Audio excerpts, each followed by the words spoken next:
Yes, ma'am. Now you are the host of the meeting. Ritin.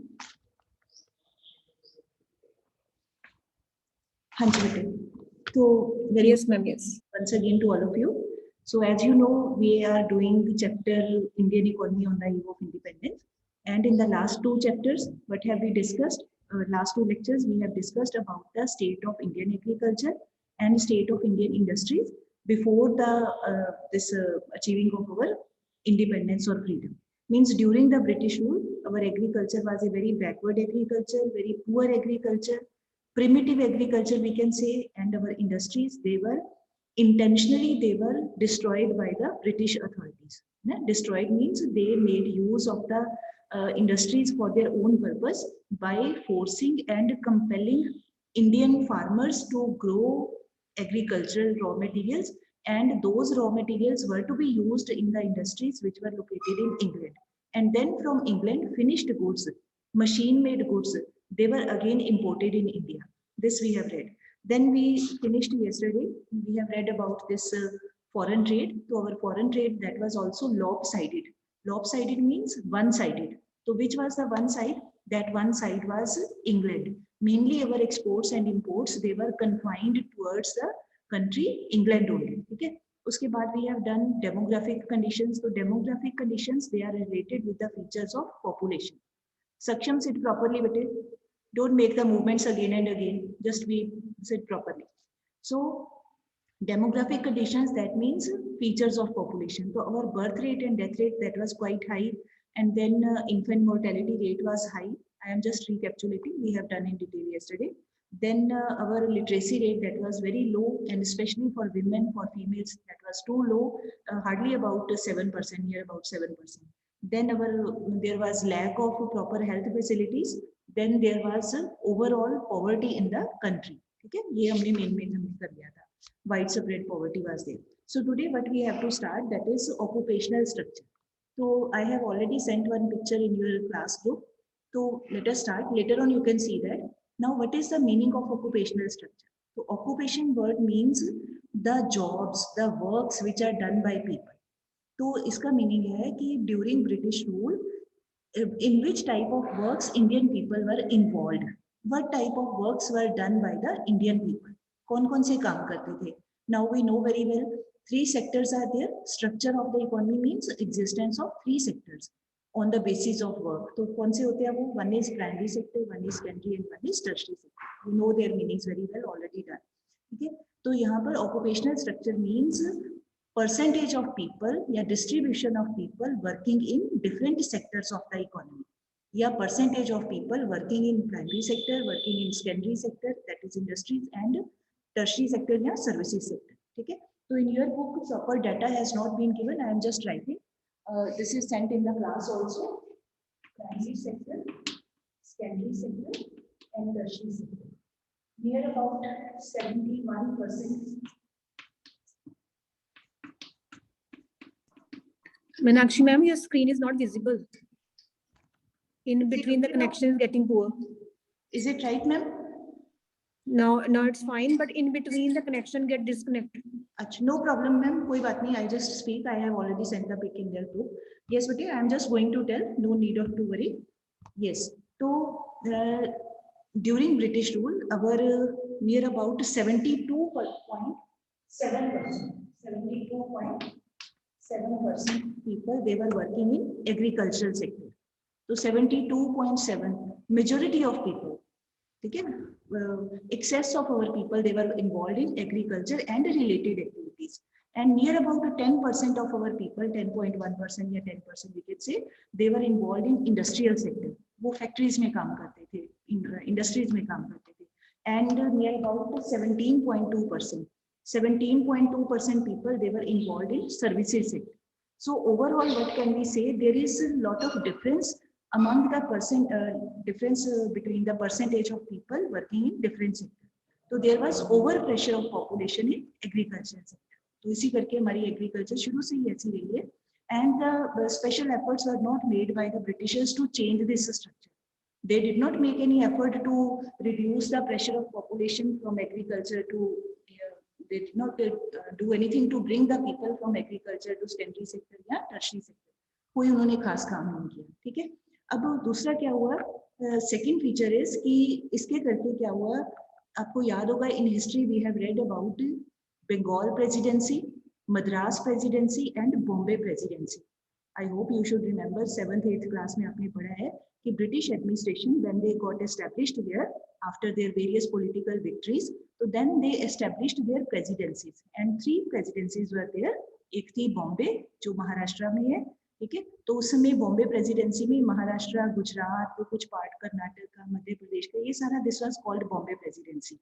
Then Madras presidency, उसमें जो ये present वाली states को नहीं लेना है, ये उस समय पहले की बात है. तो at that time this Madras presidency it included Tamil Nadu, Karnataka and Kerala, उसके कुछ part, some parts of even Andhra also. तो ये सारा जो एरिया था, पूरा area, that was called administrative angle से उन्होंने कंट्रोल करने के लिए they made it a presidency. तो जहाँ पे ब्रिटिश गवर्नर का रूल होता था, तो ये that was called this Madras presidency. और एक थी बंगाल प्रेसिडेंसी. तो बंगाल प्रेसिडेंसी में आ जाता था, कैलकाटा प्रेसिडेंसी भी बोल देते हैं, तो उसमें जो हमारा अभी बोलते हैं ना वेस्ट बंगाल, तो पहले तो बंगाल इकट्ठा ही था, बंगाल, बांग्लादेश, ये सारा एक ही था, हमारा एक कंट्री था. तो that was coming under this Bengal presidency. तो रिजल्ट ये हुआ कि ब्रिटिश रूल के during the time what did the situation, what was the situation? So at that time, majority of people living in these presidency areas, they left agricultural activities, they reduced that burden, they started working in industries and services sector. क्यों? क्योंकि ये areas जो थे बॉम्बे, कलकत्ता, मद्रास, ये as cities they were getting immensely developed, उनकी बहुत ज्यादा development हो रही थी.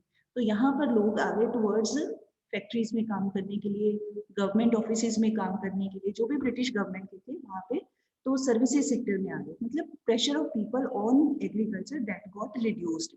But on the other side जो स्टेट्स थी, पंजाब की, राजस्थान की, उड़ीसा, कुछ पार्ट बिहार का, यहाँ पर people they kept on working in agricultural sector. मतलब they did not move towards services या फैक्ट्रीज, यहाँ पर इतना इंडस्ट्रियलाइजेशन भी नहीं हुआ, तो they kept on working in agriculture. ये सारा कुछ हो गया. मतलब there were regional variations. Regional होता है region wise, area wise, variation मतलब डिफरेंसेस, चेंजेस होते हैं. ठीक. So this was all about occupational structure. Next is infrastructure. This is very interesting. तो first of all we should know the meaning of the term infrastructure. क्या होता है infrastructure? Like we can say, जैसे for example when you come to school, तो at that time what do you C?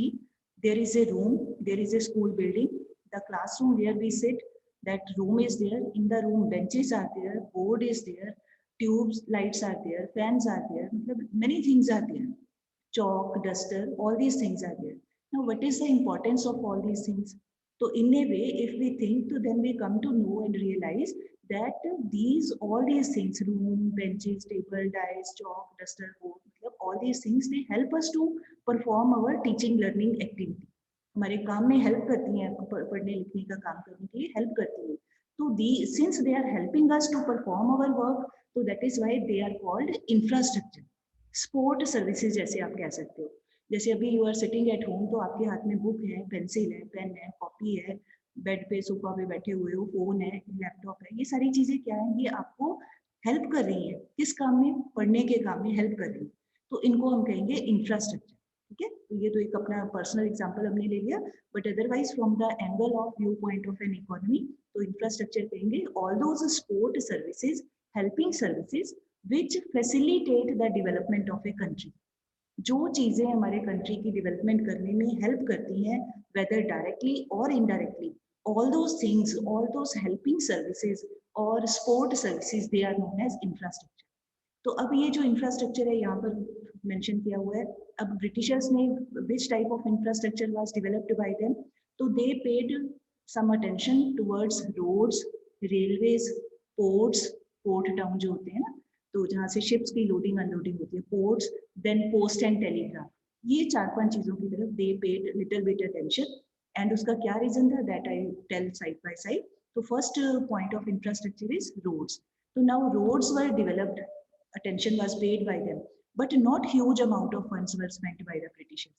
They developed only those roads which helped them to bring agricultural raw material from the villages to the main cities या main port towns, या जहाँ पे कह सकते हैं जहाँ पर railway stations were there, up to that part they constructed roads. But in the interior parts of the villages, जो अंदर village के अंदर roads होती हैं, they did not pay much attention to that. उसका रीजन क्या था, क्योंकि उससे हमको कोई फायदा नहीं हो रहा था। विलेजेस में कच्चा रोड्स वर थे, all weather roads were missing. कौन सी होती है ऑल वेदर रोड्स, मींस पक्की सड़कें जो होती हैं, पक्का रोड्स होती हैं, जो रेनी सीजन में भी ठीक रहती हैं, they are called pakka roads और ऑल वेदर रोड्स। तो ब्रिटिशर्स जो गवर्नमेंट थी, they did not pay much attention to the interior parts of the villages, rather they kept on focusing only on those roads which were to be used by them for bringing raw material from the interior parts of the country towards main cities, जहाँ पे आगे उन्होंने उसको export करना होता था, तो उसी की तरफ ध्यान दिया। दूसरा उनको what was their intention behind this roads, they had to mobilize their army also from one place to another. तो अपने लोगों को, अपनी आर्मी को ले जाने के लिए, आने जाने के लिए कोई ट्रांसपोर्टेशन चाहिए, तो उसके लिए रोड्स वर रिक्वायर्ड। तो इस चीज को ध्यान में रखते हुए दे मेड सम रोड्स, ठीक है। Secondly railways. अब रेलवेज के आपको पता ही है, तो 10th क्लास में भी यू हैव ऑलरेडी रेड। तो रेलवेज का बेनिफिट क्या हुआ इंडियन लोगों को, ब्रिटिशर्स ने जब स्टार्ट किया ये first railway bridge linking Bombay with Thane, you can see in the book also, that was built in 1854, ठीक है, ये याद कर लेना आपने। 1854 में फर्स्ट रेलवे लाइन हार्डली कुछ किलोमीटर्स की थी, ज्यादा लंबी नहीं थी, तो कुछ hardly, I think if I am not wrong, तो 7 to 10 किलोमीटर्स लॉन्ग ये रेलवे लाइन बनाएगी। तो वहाँ पे पहले ट्रायल किया गया, तो उसके बाद फिर बनाई गई रेलवे लाइंस बनाएगी। तो अब इसका बेनिफिट क्या हुआ इंडियन लोगों को, कि there was this cultural integration, long distance journeys could be made by the Indians from north part to south, from east to west, मतलब otherwise it was very difficult to move through roads भी सही बहुत ज्यादा नहीं थी। तो railways का फायदा ये हुआ कि एक कल्चरल, एक नेशनल इंटीग्रेशन हुई, लोगों का आना जाना हुआ, आपस का जो डिस्टेंस था दैट गॉट रिड्यूस्ड। बट उसके साथ ही साथ एक कमर्शियलाइजेशन ऑफ एग्रीकल्चर भी हो गया, कि ब्रिटिशर्स ने जो अपनी क्रॉप्स को, जो एग्रीकल्चर रॉ मटेरियल्स को भेजना होता था मार्केट में, तो उनके लिए भी रेलवेज, क्योंकि लॉन्ग डिस्टेंस कवर करना है तो railways are always better than roads, तो ये उनको ये फायदा हुआ। But on the other side socially तो हमारे लोगों को फायदा हुआ, सोसाइटी के व्यू पॉइंट से कि मेल जोल बढ़ा, इंटीग्रेशन बढ़ी, but economically these railways they presented a big loss in front of Indian society, Indian economy. कैसे नुकसान हुआ, कि जो भी काम होता था थ्रू रेलवेज, जो भी सामान का आना जाना, फिनिश्ड गुड्स का आना जाना, जो भी ट्रांसपोर्टेशन होती थी through railways, that was not for the welfare of Indian people. उस सबके, उस सारे बिजनेस के पीछे इंटेंशन क्या थी, there were selfish interest of the Britishers, वो अपने फायदे के लिए ये सारा कुछ कर रहे थे। तो होता क्या है, जैसे हम बोल देते हैं ना कई बार, ब्लेसिंग इन डिस्गाइज, एक मतलब काम कुछ और हो रहा है, बट उसके करके हमें, किसी और के काम के करके हमें थोड़ा बहुत कुछ ना कुछ फायदा हो जाता है, बट उसकी दूसरे पर्सन की इंटेंशन हमारा फायदा करना नहीं थी, अपना ही था, बट वो गलती से दूसरे आदमी का भी फायदा हो जाता है। तो यही सिचुएशन हुई कि रेलवे उन्होंने बनाई तो अपने कारोबार के लिए, अपने बिजनेस के लिए, बट हमारे लोगों को फायदा हुआ कि चलो आने जाने में उनको फैसिलिटी मिल गई, सहूलत मिल गई, ठीक है। उसके बाद है, नेक्स्ट है एयर एंड वाटर ट्रांसपोर्ट। तो एयर एंड वाटर ट्रांसपोर्ट की तरफ they started paying attention, but they did not get much success because these means of transportation, they are very expensive, खर्च बहुत ज्यादा होता है। They tried to make some canals through linking sea links, sea lanes जो होती हैं, sea के जरिए canals बना लेना, but it was very expensive। तो जो भी थोड़ा बहुत हुआ, वो थोड़ा सा एक बीच में हम कैन से कि इंडियन बिजनेसमैन, उनके थोड़े एफर्ट्स से, थोड़ा सा ब्रिटिश गवर्नमेंट ने, they tried, but that was very expensive, so they started, but later on they did not get success and they just took their steps back, पीछे हो गए, ज्यादा खर्चा नहीं किया, जब सक्सेस नहीं मिला तो पीछे हो गए, ठीक है। फिर भी चलो, we can say at least they initiated, शुरू तो किया थोड़ा बहुत उन्होंने, Then last was communication. तो communication का क्या था, reason behind starting this post and telegraph, ठीक है, चिट्ठी पत्र जो हम बोलते हैं ना, डाकखाने बोल देते हैं, पोस्ट ऑफिस बोलते हैं, तो ये पोस्ट वाला जो लेटर भेजने का जो काम था, ये सारा हमारे कंट्री में it was started by the Britishers, post and telegraph department, ठीक है। बट इसका क्यों रीजन था, इसका क्या क्यों किया गया इसको, क्योंकि India was a very vast country. Now you imagine the picture of our country. At that time, Pakistan was also part of our country.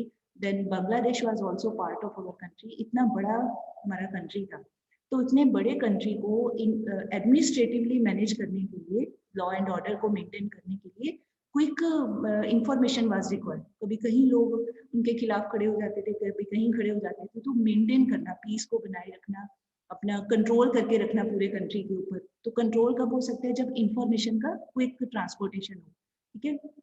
तो क्विक ट्रांसपोर्टेशन के लिए, क्विक इंफॉर्मेशन के स्मूथ रनिंग के लिए ये पोस्ट एंड टेलीग्राफ कम्युनिकेशन का system start किया. Eight that time phone तो होते नहीं थे, है ना, आजकल की तरह इंटरनेट नहीं था, तो एक ये पोस्ट ऑफिस का ये डिपार्टमेंट था, दे स्टार्टेड.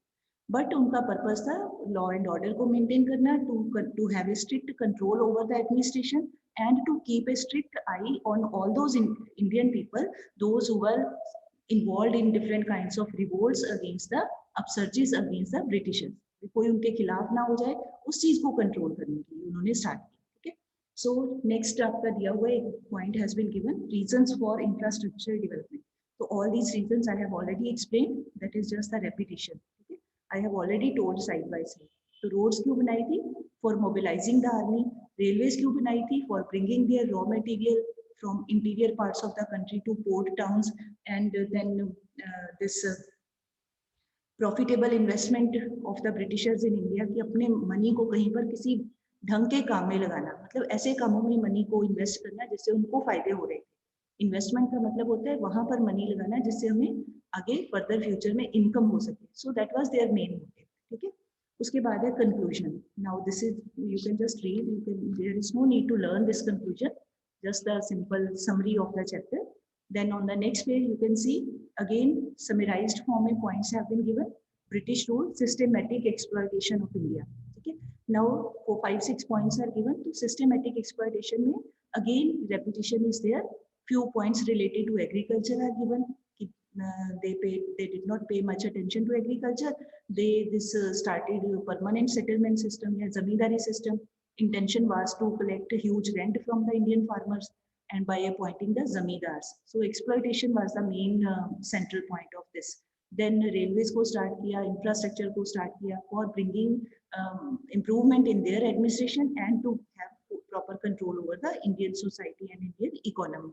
Then industries का उन्होंने किया, discrimination किया, industries को decay किया, decay होता है खत्म कर देना. How did they do so? कलम ने किया था. तो कैसे किया उन्होंने, इंडियन हैंडीक्राफ्ट्स इंडस्ट्रीज को डिस्ट्रक्ट कर दिया, डिस्ट्रॉय कर दिया. कैसे, by bringing their finished products from England to India and by imposing heavy taxes on all those goods which were to be exported from India. ठीक है, यहाँ से जो हैंडीक्राफ्ट्स का एक्सपोर्ट था उसके ऊपर टैक्स लगा दिए. जो सामान इंग्लैंड से आता जाता था एक्सपोर्ट इम्पोर्ट, उसके ऊपर कोई टैक्स नहीं था. और एक्सपोर्ट यहाँ से इंडिया से करते थे रॉ मटेरियल का और इंग्लैंड से इंपोर्ट करवाते थे फिनिश्ड गुड्स का. मतलब ये है पूरे कहानी का कि अपने फायदे के लिए सारे काम कर रहे थे. They were harnessing huge profits from all these practices and all this was hampering the growth of our economy. वो अपने हिसाब से प्रॉफिट कमा रहे थे, उनके लिए तो बढ़िया था, बट हम लोगों के लिए, इंडियंस के लिए ये सारा कुछ एक बड़ा एक डेथली एक सीन प्रेजेंट कर रहा था, क्योंकि हमारे कंट्री का नुकसान हो रहा था. ठीक है. उसके बाद है नेक्स्ट है positive contributions of British rule. तो अभी तक तो हमने जितना किया उसमें हम लोग ये कह रहे हैं कि नेगेटिविटी वाली साइड से देख रहे हैं ना, जितना भी मैंने बोला या आपने पढ़ा है, तो we are analysing the things from negative side कि how did they destroy our country, our people. हमारा कैसे नुकसान किया, अपना फायदा किया और हमारा नुकसान किया. But we should also think कि भी जैसे हम बोलते हैं every coin has two sides, दो साइड्स होती हैं, पॉजिटिव साइड भी होती है, कोई नेगेटिव साइड भी होती है. तो when we have to critically analyse anything, किसी चीज को क्रिटिकल का मतलब ये नहीं होता कि अगले की बुराई करना है, हमेशा ये मीनिंग नहीं होता. क्रिटिकल का मतलब होता है we have to see benefits as well as losses, दोनों तरफ ध्यान करना है हमें. तो then we come to know कि चाहे हमें बहुत सारे नुकसान हुए, इकोनॉमी को over almost 200 years of British rule. ठीक है, अगर हम 1757 से लेके 1947 तक देखें तो 190 years, राउंड फिगर में कहें 200 साल। तो उसमें नुकसान तो बहुत सारे हुए, बट स्टिल एक पॉजिटिव एक इनिशिएशन जो हुआ दैट वाज आल्सो देयर। तो वो बेनिफिट क्या हुए हमारे कंट्री को, again they are called positive contributions of British rule. ठीक है, फायदा क्या हुआ, जिसको बोलते हैं एक सिल्वर रे इन द डार्क। जैसे बहुत रेनी सीजन हो, बहुत अंधेरा सा हो जाए तो उसमें एक लाइट चमकती है तो उसको हम कहते हैं ना सिल्वर लाइनिंग, उम्मीद की किरण। तो ऐसे ही some positivity was also there. तो now what was that positivity, तो एक तो हमारा फायदा ये हुआ कि self sufficiency in food grain production. So although we are on one side we are saying that Britishers they insisted on commercialization, मतलब commercial crops को they were encouraging, but still side by side many Indian farmers they were paying attention, they were refusing to grow those crops जो which were being asked by the Britishers कि Indigo को grow करो या T को या coffee को या sugar cane को कॉटन को, वो इंसिस्ट करते थे, but still many Indian farmers they did not pay much attention to their guidelines and instructions and they kept on growing food grains. तो अपनी मर्जी भी चलाते थे बीच में जहां मौका मिलता था, हमेशा नहीं कह सकते बट स्टिल। तो फूड ग्रेन की प्रोडक्शन में हमारा कंट्री सेल्फ सफिशिएंट हो गया, मतलब there was no need to import food grains from other countries. And then better means of transportation, whatever attention was paid by the Britishers to roads या railways, जो भी किया उन्होंने जैसा भी किया, तो वो भी एक हमारे लिए एक ब्लेसिंग ही प्रूव हुई कि उससे हमारा जो ट्रांसपोर्टेशन के मीन थे वो डेवलप होने स्टार्ट हो, मतलब एक सिस्टम स्टार्ट हो गया। ठीक, उसके बाद चेक ऑन फैमिन्स। तो फैमिन्स का मतलब होता है, आम बोलचाल में हम बोल देते हैं फैमिन मतलब अकाल पड़ जाना बोल देते हैं ना। Normally this famine term is associated by people with this lack of rain. जब हम बोलते हैं कि देयर इज ड्राउट, तो उसके करके बारिश नहीं हुई तो हम कहते हैं crop failure takes place and then famine is there. हमेशा इसका मतलब ये नहीं होता है, फैमिन का मतलब ये भी, this is also one of the reason, but famine का मतलब ये होता है कि जब किसी एरिया में फूड सप्लाई नहीं हो पाती, कोई एरिया है वहां तक फूड ग्रेन्स नहीं पहुंच पाते, लोगों तक नहीं आ पाते, तो उस समय भी when people feel deprived of food grains, उनको हंगर के करके डेथ्स हो जाती हैं क्योंकि फूड ग्रेन नहीं पहुंचा है, तो that situation is also called this famine. तो जो अब ब्रिटिशर्स ने व्हाटएवर रेलवेज रोड्स का जो भी स्टार्ट किया, तो एक फूड सप्लाई के लिए ट्रांसपोर्टेशन अवेलेबल हो गई लोगों को। ठीक है, ये नहीं हुआ किसी जगह कि भी आने जाने में ट्रांसपोर्ट करने में ग्रेन को कोई दिक्कत हुई, ऐसा कुछ नहीं हुआ।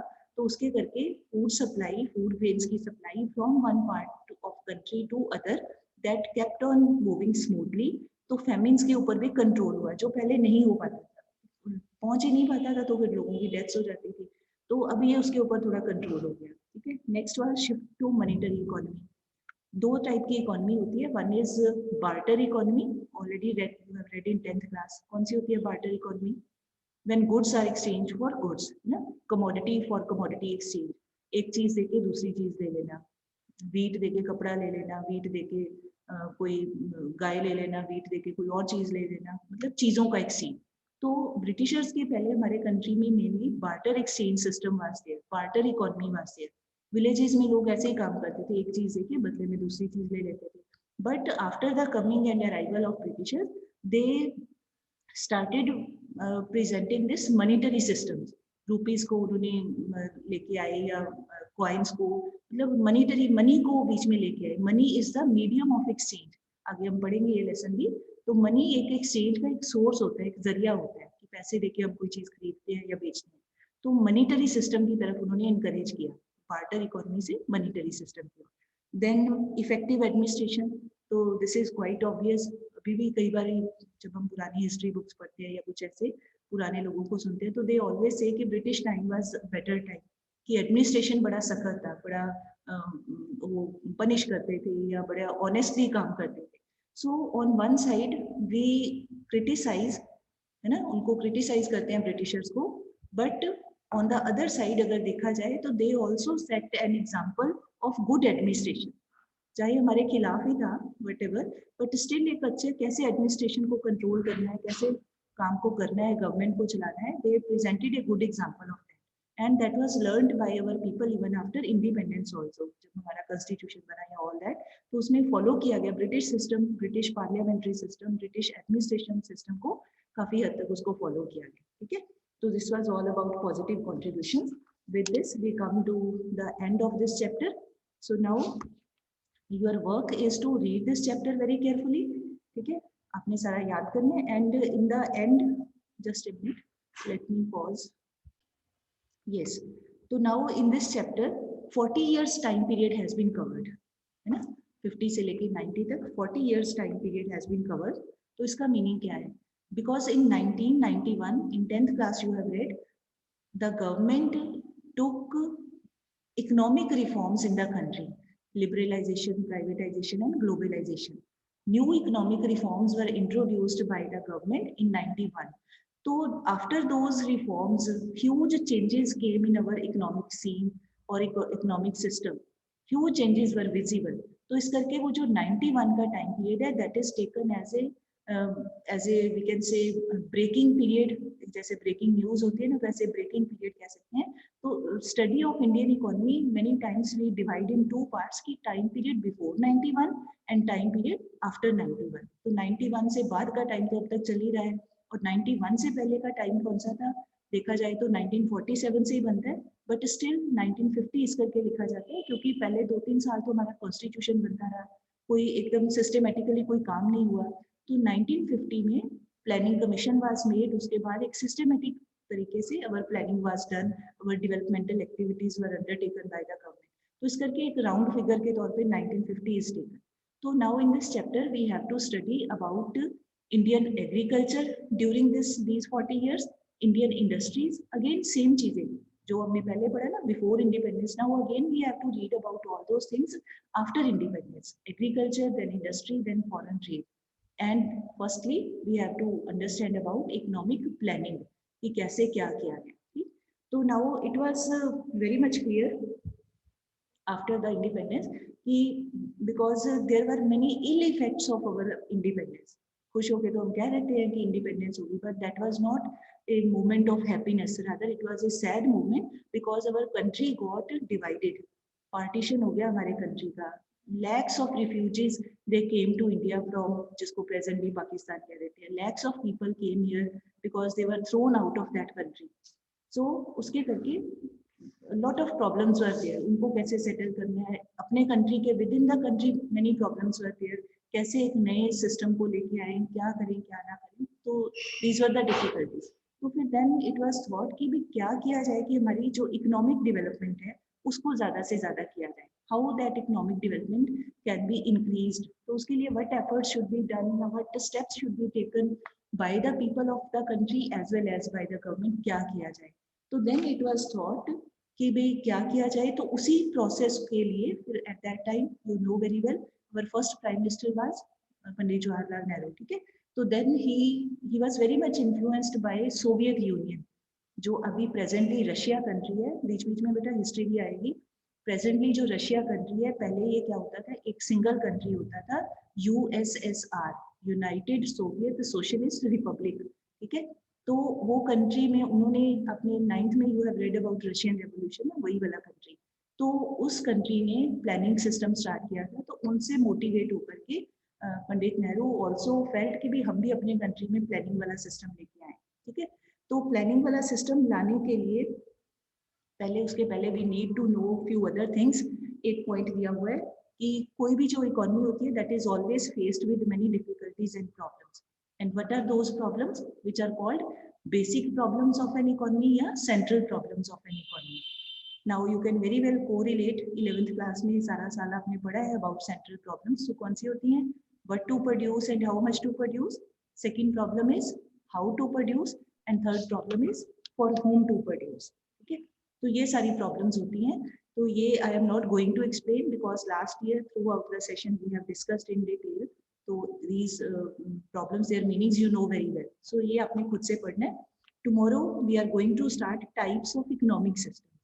यहाँ से हम स्टार्ट करेंगे. So you just have to read the first page central problems yourself. ठीक है. Already you know the meaning, right.